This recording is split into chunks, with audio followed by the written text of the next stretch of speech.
बिस्मिल्लाहिर्रहमानिर्रहीम अस्सलाम वालेकुम। सऊदी इन्फो यूट्यूब चैनल में आपको खुशामदीद कहते हैं। हज के मौका पर हमेशा दो किस्म के परमिट जारी किए जाते हैं। एक परमिट होता है हज का परमिट, जिसने हज अदा करना है, फीस जमा करवानी है, रजिस्ट्रेशन करनी है, उसे परमिट मिलेगा। और एक परमिट होता है जो लोग मक्का के अंदर काम करते हैं या किसी काम के सिलसिले में मक्का में एंट्री ज़रूरी होती है, जिस तरह गैर मुल्की ड्राइवर्स होते हैं या किसी ऐसे शोबे में काम करते हैं कि मक्का में आना जाना, सप्लाई पहुंचाना, इस तरह के काम होते हैं, तो उनके परमिट ज़रूरी होते हैं। दो किस्म के परमिट सिर्फ जारी किए जाते हैं, तीसरी कोई और किस्म नहीं होती परमिट की।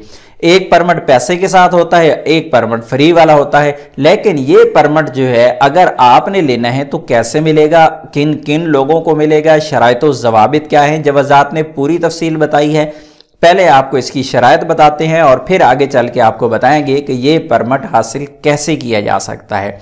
शराइत में से सबसे पहली जो शर्त यहाँ पे रखी गई है वो ये है कि जो सऊदी शहरी जिनके साथ घरेलू मुलाजमीन है, अगर किसी के साथ साइक खास है, आमिल मंजरी वगैरह, वो साथ में सफ़र कर रहा है तो उसके लिए परमिट लेना ज़रूरी है, अदरवाइज़ उसे मक्का में एंट्री की इजाज़त नहीं दी जाएगी। दूसरी शर्त यह है कि अगर कोई बंदा किसी कंपनी के साथ काम करता है, किसी कॉन्ट्रैक्टर के साथ काम करता है, कफील के साथ सप्लाई का काम करता है, ट्रांसपोर्ट का काम करता है, किसी भी किस्म का काम उसे मजबूरी है मक्का में एंट्री, तो फिर उसको परमिट मिलेगा। इसके अलावा ऐसे सऊदी शहरी जिन्होंने बैरून मुल्क से शादियां की हुई हैं या फिर दूसरे शहरों से शादियां की हुई हैं और उनके बच्चे या उनकी बीवी है तो उनके इकामा पे मक्का नहीं लिखा हुआ, तो ऐसी सूरत में उनको भी यहाँ पर परमिट लेने की ज़रूरत है। वो परमिट लेंगे तब ही उनको इजाज़त होगी। और इसके बाद जो शराइत हैं वो शर्त एक ये है कि जिसके लिए परमिट अप्लाई किया जाएगा उसका इकामा वैलिड होना चाहिए। दूसरी शर्त यह है कि उसका हुरूब नहीं लगा होना चाहिए। तीसरी शर्त यह है कि वो बंदा जिसके लिए परमिट अप्लाई किया जा रहा है वो सऊदी अरब के अंदर मौजूद होना चाहिए। ऐसा ना हो कि वो बैरून मुल्क बैठा हो और कफील उसका पहले ही परमिट बुक कर रहा हो, तो ये नामुमकिन है। परमिट अप्लाई करने का तरीका क्या है, आइए वो आपको बताते हैं।